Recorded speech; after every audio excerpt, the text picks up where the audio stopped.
сметнахме, че връщане в епоха е много положително, тъй като преди това го бяхме тази фирма и аз, работейки в нея преди години, бяхме го експериментирали с Солпепи. Видяхме, че ефектът от соца точно за такъв продукт е много ефектен. Тук ще бъда буквален. И точно преди това стъпихме идеята да е изцяло в соц. Тази реклама ще е интересна, аз съм сигурен в това, за абсолютно всички. И за млади, и за стари, и за хора, които с умиление помнят този строй, и за хора, които се противят против този строй, тъй като аз съм показал 3 групи, млади и стари, които имат опозиция, както си беше на времето, имаше и семейства, които обръщат внимание пък на децата. Тоест, идва в един момент, в който ставаш родител и вече не си от единия край от другия край на барикадата и не защитаваш ляво и дясно, а защитаваш децата си и си обръщаш внимание абсолютно само на това. Поради тази причина драматургията, която съм вкарал в този сценарий, тя е абсолютно положителна, въздействаща и няма начин да не бъде харесана на абсолютно всеки. Тоест, когато нещо е хубаво и класическо, няма значение дали е от соц, дали е от македонската ера или дали слушаш Моцарт, като нещо е хубаво, то си е хубаво. Никаква гаранция няма, че всяко нещо ново и всяка иновация е нещо положително, тъй като минава време и се казва, има фабричен дефект.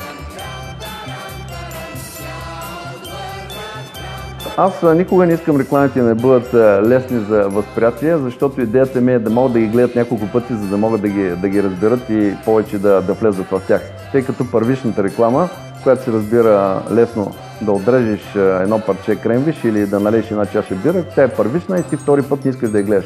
А когато една реклама е малко по-сложна с посланието си, тя сама по себе си ти задава това, дай да видим какво искаш да каже този човек или тези хора, които си е направили.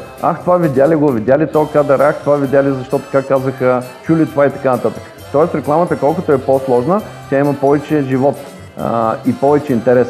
Колкото е по-елементарна, тя се изтрива, става първична и хората прехвърлят на друг канал.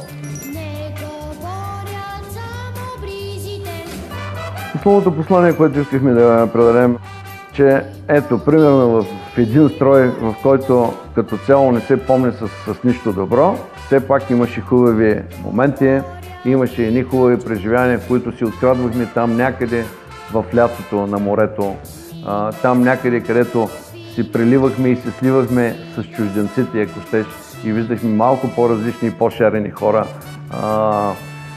Там, където ежедневието не ни притискаше до такава степен, а просто влизахме и се измивахме в морето от сивотата, но въпреки това бяхме оградени от истински неща, които бяха като кремвиши, които можеше и да не ги заменяме, защото те си бяха истински и си бяха хубави по това време.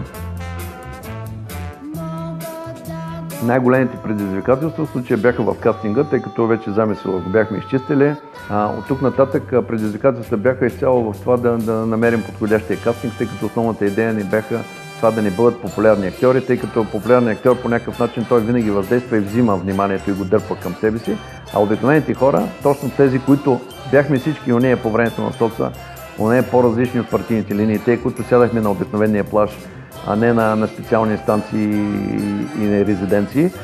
Точно това беше идеята, да бъдат по-непопулярни актьорите, а в същото време да са професионални актьори, за да може възприятието да е това са хората от нас. И се радвам много, че след един месец кастинг намерихме най-подходящите деца, най-подходящите възрастна двойка, най-подходящите млади хора, които играят и най-подходящите майки.